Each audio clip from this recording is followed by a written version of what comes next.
Because Abraham trusted in God's promise, he stuck it out. And we see it recorded here that he dwelled in tents as a sojourner and a foreigner. In other words, he didn't start just like building his house, right? He didn't start laying down roots.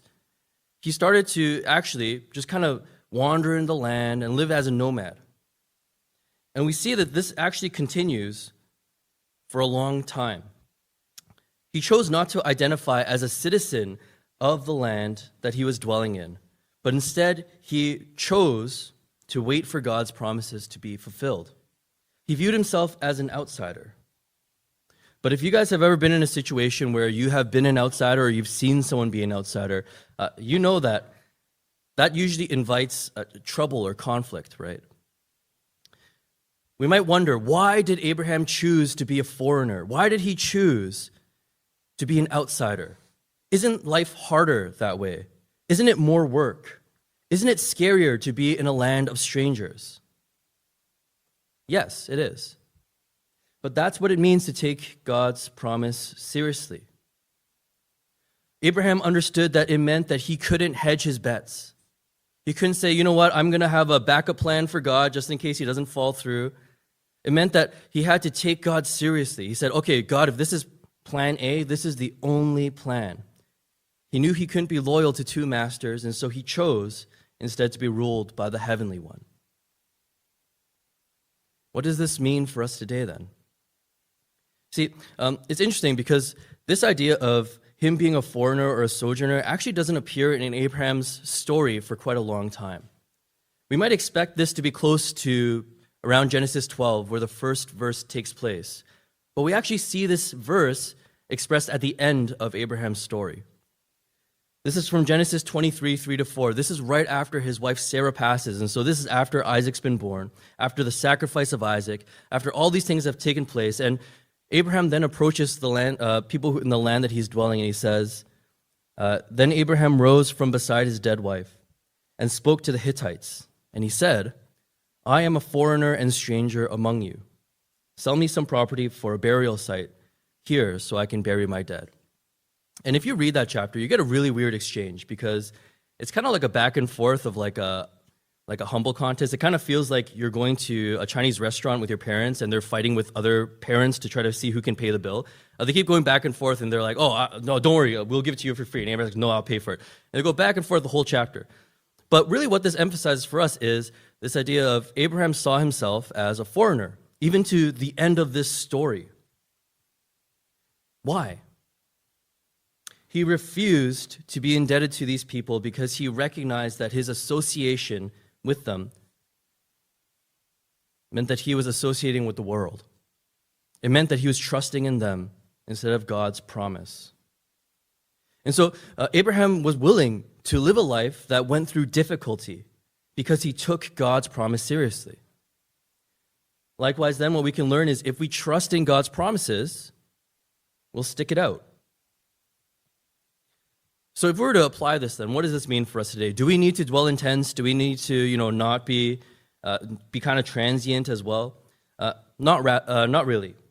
Rather, it means that our primary way of definition of who we are today is by faith in God. Again, Abraham saw that allying himself with these people was an affront to his faith. It was counter his faith. It was against his faith.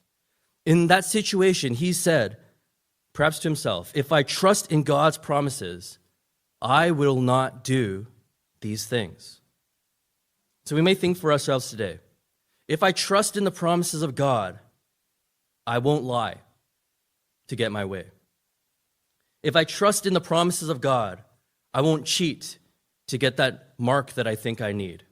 If I trust in God's promises today, I won't try to make myself look better than I think I am. If I trust in God's promises today, even if it's going to be difficult for now, I will continue trusting. Sometimes this leads to big change in our lives, but sometimes it doesn't.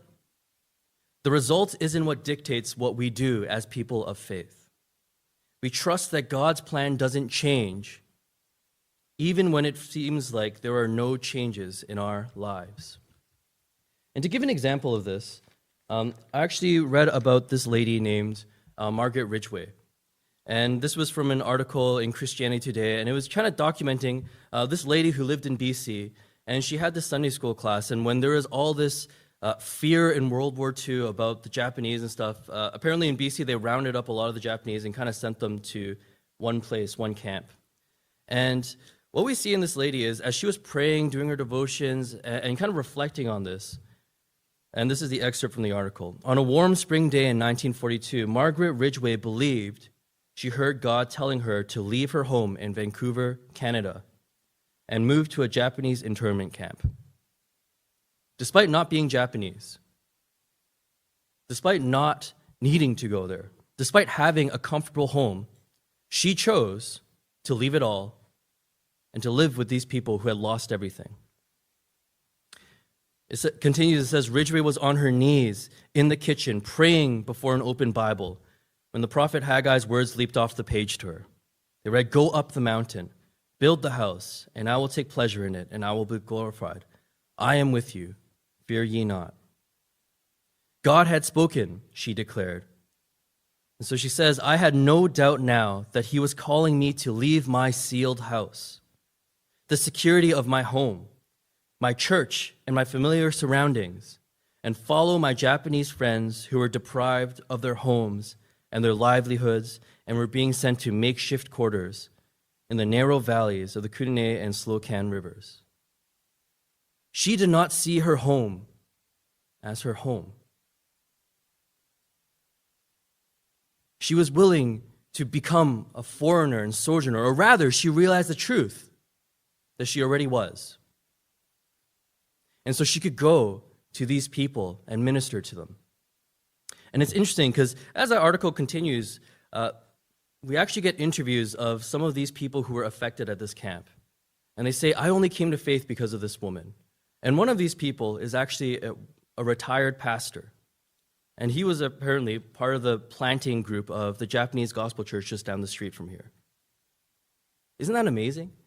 That this woman who took her faith seriously, took God's promises seriously, all the way in British Columbia, made that sacrifice but said it's worth it. And one of the small impacts that we get is a Japanese church that is still thriving down the street from us today.